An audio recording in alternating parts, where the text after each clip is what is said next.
آج 12 ربیع الاول ہے، صبح سے لوگ جشن منا رہے ہیں، خوشی منا رہے ہیں، مارکیٹوں کو سجا دیا گیا، مسجدوں کو بھی سجا دیا گیا، بازاروں کو سجا دیا گیا، جھنڈیاں لگائے گئے وغیرہ وغیرہ۔ پھر جمعے کے بعد آپ دیکھیے لوگ عید میلاد النبی کے نام سے کیسی کیسی حرکتیں کر رہے ہیں، کچھ لوگ ڈانس بھی کریں گے، میوزک وغیرہ وغیرہ، نعت خوانی کی محفلیں، سمجھ رہے ہیں۔ اچھا میں پوچھتا ہوں اللہ کے نبی صلی اللہ علیہ وسلم کب پیدا ہوئے؟ ذرا بتائیں تو صحیح، کب پیدا ہوئے؟ اور پیدائش میں اختلاف ہے کیا؟ جی ہاں، پیدائش میں اختلاف ہے، سمجھ رہے ہیں۔ اچھا سوموار کے دن اللہ کے نبی پیدا ہوئے، اس کے اندر ذرہ برابر اختلاف نہیں ہے، سمجھ میں آیا آپ لوگوں کو؟ صحیح مسلم صحیح بخاری کے اندر حدیث ہے، اللہ کے نبی سوموار کے دن روزہ رکھا کرتے تھے۔ اللہ کے نبی سے پوچھا گیا آپ روزہ کیوں رکھ رہے ہیں؟ نبی اکرم نے کہا فیہ ولدت وفیہ انزل علی، میں سوموار کے دن پیدا ہوا اور سوموار کے دن میں نبی بنایا گیا، اس لیے میں روزہ رکھ رہا ہوں۔ تو اللہ کے نبی سوموار کے دن پیدا ہوئے، اس کے اندر ذرہ برابر شک و شبہ نہیں ہے۔ آج یار لوگ جشن منائیں گے، آج سوموار ہے کیا؟ جی آج تو سوموار نہیں ہے نا۔ کسی بھی مورخین نے نہیں لکھا ہے کہ اللہ کے نبی جمعے کے دن پیدا ہوئے، نہیں، سوموار کے دن اللہ کے نبی پیدا ہوئے۔ تو تاریخ کوئی معنی نہیں رکھتی ہے، سمجھ میں آ رہی ہے؟ اور اختلاف کتنا ہے میں آپ کو بتاؤں، جی حوالے کی ذمہ داری میری۔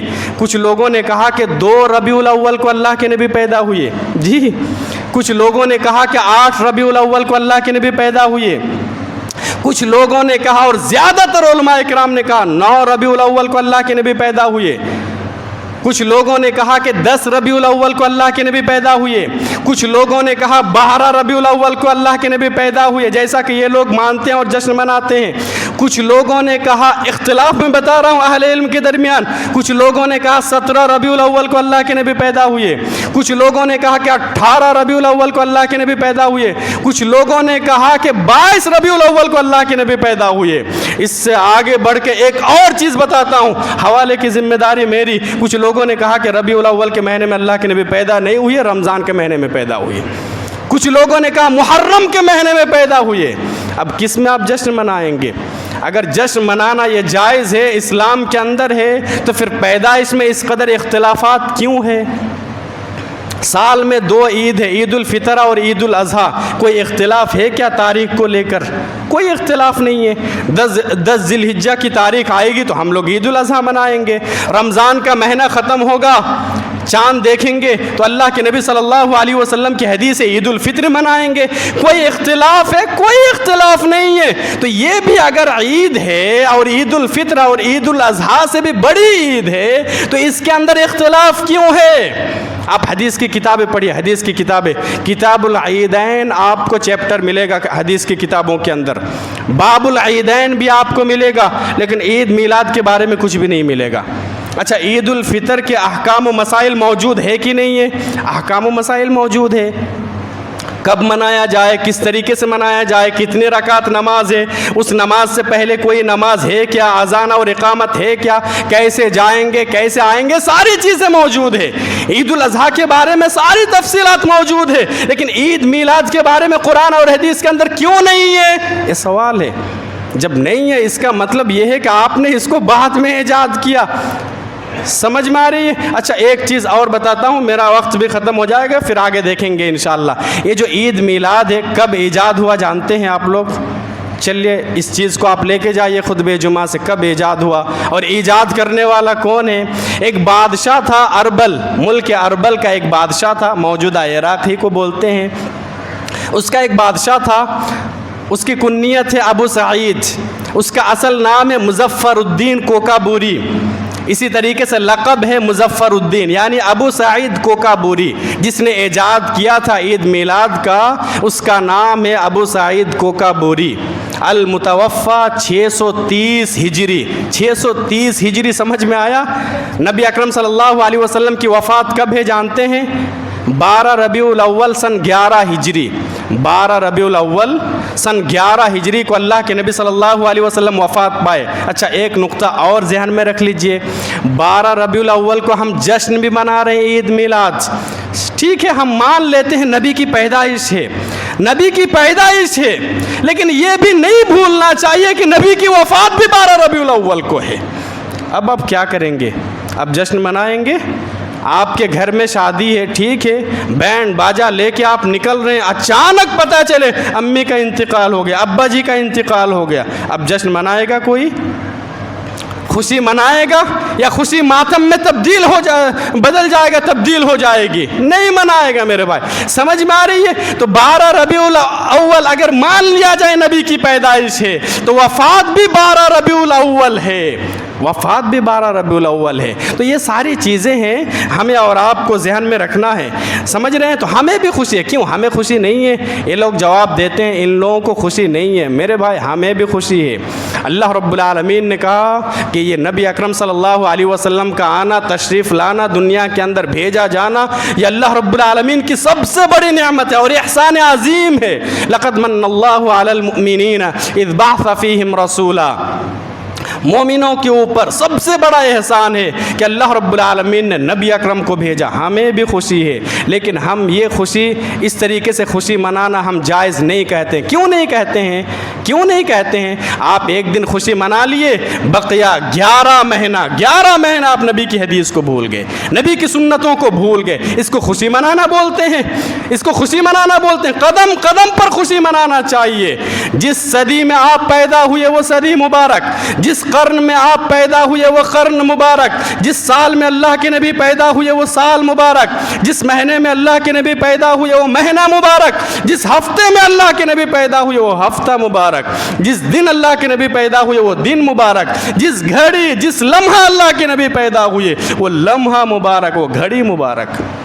خوشی منانا ہو، صحابہ اکرام مناتے تھے، فخر ہوتا تھا سنتوں کے اوپر عمل کرتے ہوئے۔ نبی کی سنتوں کے اوپر عمل کیجئے اور فخر سے کیجئے میری نبی کی سنت ہے، یہ خوشی منانا ہوا۔ سمجھ میں آ رہی ہے؟ آج سارے لوگ کہتے ہیں کہ ہمارے پاس قرآن ہے، ہمارے پاس حدیث ہے۔ مجھے ایسا لگتا ہے کہ دنیا کے اندر کوئی بھی ایسا مسلمان نہیں ہے وہ کسی بھی جماعت سے تعلق رکھتا ہو، کسی بھی مسلک سے تعلق رکھتا ہو، اگر اس سے سوال کیا جائے، پوچھا جائے کہ کیا آپ قرآن کو مانتے ہیں، وہ بلا جھجک جواب دے گا ہاں کیوں نہیں، ہم قرآن کو مانتے ہیں، قرآن ہی ہمارے لیے حجت ہے۔ اگر اسے کہا جائے نبی سے محبت ہے، نبی کی احادیث کو آپ مانتے ہیں، دنیا کے اندر ہر مسلمان یہی جواب دے گا کہ ہاں کیوں نہیں، ہم تو مانیں گے نبی کی حدیث کو۔ مطلب دنیا کے اندر جتنے لوگ ہیں سارے لوگوں کا کہنا کیا ہے؟ ہمارے پاس قرآن ہے، ہمارے پاس حدیث ہے، ہم قرآن اور حدیث کے ماننے والے ہیں۔ اب سوال یہ ہے کہ جب سارے مسلمان قرآن اور حدیث کو ماننے والے ہیں تو اس قدر اختلافات کیوں ہیں دنیا کے اندر؟ ہر مسئلے کے اندر، ہر مسائل کے اندر تقریباً اختلافات موجود ہے۔ اللہ ایک ہے، کم سے کم اس میں تو اختلاف نہیں ہونا چاہیے تھا، اس میں بھی اختلاف ہے۔ کچھ لوگوں نے اللہ کو مانا، کچھ لوگوں نے نہیں مانا، کچھ لوگوں کے اندر وحدت الوجود کا عقیدہ ہے، کچھ لوگوں کے اندر وحدت الشہود کا عقیدہ وغیرہ وغیرہ۔ ایک اللہ رب العالمین ہم سب کو بنانے والا، پیدا کرنے والا، لیکن اس میں بھی اختلاف ہے۔ نبی کو مانتے ہیں، نبی کو کیسے مانیں گے، اس میں بھی اختلاف ہے۔ کیا عقیدہ اور دین کے جتنے بھی مسائل ہیں آپ دیکھیے ہر مسئلے کے اندر آپ کو تقریباً اختلاف ملے گا۔ تو سوال یہ پیدا ہوتا ہے کہ جب ہمارے پاس قرآن اور حدیث ہے، ان کے پاس بھی قرآن حدیث ہے، سب کے پاس قرآن اور حدیث ہے، تو یہ اختلافات کیوں ہے؟ یہ اختلاف کیوں ہے؟ یہ بدعات و خرافات کیوں ہے؟ یہ سوال پیدا ہوتا ہے نا۔ یہ اختلافات اس وجہ سے ہے کہ ہم نے فہم صحابہ کو چھوڑ دیا، صحابہ اکرام کے منہج کو چھوڑ دیا۔ صحابہ اکرام نے جس طریقے سے قرآن اور حدیث کو سمجھا ہم اس طریقے سے نہیں سمجھ رہے ہیں، اس لیے آج دنیا کے اندر اختلاف ہے۔ سمجھ میں آئی بات؟ میں سمجھاتا ہوں۔ کچھ لوگوں نے کیا کیا جانتے ہیں؟ کچھ لوگوں نے صرف ایک ہی امام کو متعین کر لیا، ہم مانیں گے تو اسی کی مانیں گے۔ آج دیکھیے شخصیتوں کی بنیاد پر فرقہ شخصیتوں کی بنیاد پر بنتا ہے، سمجھ میں آئی؟ جیسے مالکی، حنبلی، شافعی وغیرہ وغیرہ، اسی طریقے سے بریلوی کو بھی آپ لے لیجئے، دیوبندی کو بھی آپ لے لیجئے، شخصیت کی بنیاد پر فرقہ بنتا ہے۔ تو کچھ لوگوں نے کیا کیا، کسی ایک امام صاحب کو فکس کر لیے، وہ متعین کر لیے، ہم مانیں گے تو انہی کی مانیں گے، قرآن حدیث ہم پڑھیں گے، ٹھیک ہے۔ اب ہم یہ دیکھیں گے کہ ہمارے امام نے اس حدیث کو یا اس قرآن کی اس آیت کو کیسے سمجھا، ہم بھی ویسے ہی سمجھیں گے۔ تو جو لوگ ایسا دماغ بنائے، ایسی سوچ بنائے کہ ایک ہی امام کو فکس کر لیا، ظاہر سی بات ہے وہ گمراہ ہوگا. اس لیے کہ پورا دین، مکمل دین کسی ایک شخص کے اوپر جمع ہو جائے، نبی کے علاوہ، نبی اکرم صلی اللہ علیہ وسلم کے علاوہ ایسا ممکن نہیں ہے. سمجھ میں آئی؟ کسی صحابی کے اوپر بھی ایسا نہیں ہوا کہ مکمل قرآن اور حدیث کا علم ایک انسان کے اندر، ایک صحابی کے اندر جمع ہو گیا. ایسا نہیں ہے، ایسا ہو ہی نہیں سکتا ہے. اب دیکھیے احادیث کی کتاب پڑھیں گے تو ایک مرتبہ ایسا ہوا کہ حضرت ابو بکر رضی اللہ تعالیٰ عنہ کے پاس سائل آئے، سوال کرنے لگے، سوال کیے لیکن جواب نہیں دیے، دوسرے جواب دیے. حضرت عمر رضی اللہ تعالیٰ عنہ کے پاس آئے، سوال پوچھے، جواب نہیں دے، کہا کہ اس کا جواب مجھے نہیں معلوم. تو مکمل شریعت کا علم، دین کا علم کسی ایک انسان کے اندر، اگرچہ وہ صحابی کیوں نہ ہو، جمع ہو جائے، ایسا ممکن نہیں ہے. تو پھر ہم کیسے کسی ایک شخص کو ہم انتخاب کر سکتے ہیں؟ کچھ لوگوں نے امام ابو حنیفہ کو منتخب کر لیا، کچھ لوگوں نے امام شافعی کو منتخب کر لیا، کچھ لوگوں نے امام احمد ابن حنبل کو منتخب کر لیا، کچھ لوگوں نے احمد رضا کو انتخاب کر لیا. سمجھ رہے ہیں؟ تو جو بھی اس طریقے سے کام کریں گے، ظاہر سی بات ہے وہ گمراہ ہوں گے. کچھ لوگوں نے کیا خیال کیا، چلو ہم دیکھیں گے کہ دنیا کے اندر اکثریت، میجورٹی اس کے اوپر عمل کرتے ہیں کہ نہیں کرتے ہیں. اکثریت کس چیز کے اوپر ہے؟ ہم اکثر لوگوں کو دیکھیں گے. میرے بھائی، قرآن کریم کی آیت ہے وَإِن تُطِعْ أَكْثَرَ مَنْ فِي الْأَرْضِ، ایک جگہ پر یہ آیت موجود ہے. اللہ رب العالمین نے کہا کہ اگر کوئی لوگ اکثریت کے پیچھے چلیں گے دنیا کے اندر، صرف تعداد کو دیکھیں گے. لوگ بولتے ہیں نا، اتنے سارے لوگ غلط کیسے ہو سکتے ہیں، اتنے سارے لوگ غلط کریں گے کیا؟ ابھی عید میلاد کا موقع ہے اور یہی میں آپ کو سمجھاؤں گا انشاءاللہ. 10-15 منٹ وقت بچا ہوا ہے، سمجھاؤں گا. تو لوگ بولتے ہیں نا، اتنے سارے لوگ غلط کیسے ہو سکتے ہیں، اتنے سارے لوگ غلط، ایسا ممکن ہے کیا؟ اللہ رب العالمین نے کہا کہ اگر آپ اکثریت کے پیچھے چلیں گے تو پھر گمراہ ہو جائیں گے. کچھ لوگوں نے کیا کیا، ہم قرآن حدیث کو سمجھیں گے، اپنی عقل سے سمجھیں گے، دماغ سے سمجھیں گے. اور جگہ جگہ درس بھی ہوتا ہے اس طریقے سے. کس طریقے سے درس ہوتا ہے؟ ٹیچر پڑھا رہے ہیں، استاد صاحب الحمدللہ رب العالمین. چلو میں ایک مطلب بتاتا ہوں، اس کا مطلب یہ ہے، آپ بتاؤ اس کا مطلب کیا ہے. چلو میرے خیال سے ایسا ہوگا، آپ بتاؤ اس کا مطلب کیا ہے. میرے خیال سے ایسا ہوگا، آپ بتاؤ اس کا مطلب کیا ہے. مطلب کچھ لوگوں نے کیا کیا کہ ہم قرآن اور حدیث کو اپنی عقل سے سمجھیں گے، گمراہ ہو گئے وہ لوگ. حضرت علی رضی اللہ تعالیٰ عنہ کو قتل کرنے والے کون؟ مسلمان. قرآن کی آیت پڑھ کے انہوں نے قتل کیا، کہ قرآن کی آیت پڑھ کے کہا کہ قتل کرنا جائز ہے، مسلمان کا قتل کرنا جائز ہے، قرآن کی آیت پڑھ کے ثابت کیا. سمجھ رہے ہیں؟ تو اگر کچھ لوگ ایسا کرے کہ ہم قرآن اور حدیث کو عقل سے سمجھیں گے تو پھر غلط ہے. ہم موزے کے اوپر مسح کرتے ہیں نا، کہاں کرتے ہیں؟ اوپر یا نیچے؟ ہماری عقل کیا کہتی ہے؟ ہم عقل سے اگر سمجھیں گے تو پھر ایسا ہونا چاہیے کہ موزے کے نیچے مسح ہونا چاہیے تھا. ابو داؤد کی حدیث حضرت علی رضی اللہ تعالیٰ عنہ کی، لیکن نیچے مسح نہیں کرنا ہے، اوپر مسح کرنا ہے. ہم لوگوں نے کیا ٹھنڈی کے موسم میں، تو اوپر مسح کرنا ہے. تو دین عقل کی بنیاد پر بھی نہیں ہے. میں سمجھانا یہ چاہتا ہوں کہ ہم دین کے اوپر اتنا ہی عمل کریں گے جتنا ثابت ہے. ہم آگے بڑھنے کی بھی کوشش نہیں کریں گے، اور جتنا بتا دیا گیا اس سے کم بھی نہیں کریں گے. جتنا بتا دیا گیا اتنے ہی کے اوپر عمل کرنا ہے. میرے بھائی، اللہ رب العالمین کی بہت بڑی نعمت ہے کہ ہمارے پاس جو دین ہے، اسلام ہے، وہ مکمل ہو چکا ہے. سمجھ رہے ہیں؟ مکمل ہونے کے باوجود بھی اتنے سارے لوگ دین کے اندر الٹ پلٹ اسی طریقے سے بدعت و خرافات کو ایجاد کر رہے ہیں. مکمل ہو چکا ہے، پھر بھی اگر مکمل نہیں ہوتا ہمارا دین تو پھر یہ لوگ کیا کرتے؟ سمجھ میں آ رہی ہے؟ آج دیکھیے کوئی مر گیا، ہاں تیسرا دن وہ بھی پروگرام کریں گے، تیجا، 10واں، 40واں، اسی طریقے سے میت ہو گئی، قبرستان لے کے جائیں گے، جاتے ہوئے بھی الگ الگ بدعت و خرافات. پھر وہاں جا کے اذان دینا، اذان سے پہلے درود و سلام پڑھنا، یا عید میلاد جیسے، یہ بھی ایک بدعتوں میں سے ایک بدعت ہے.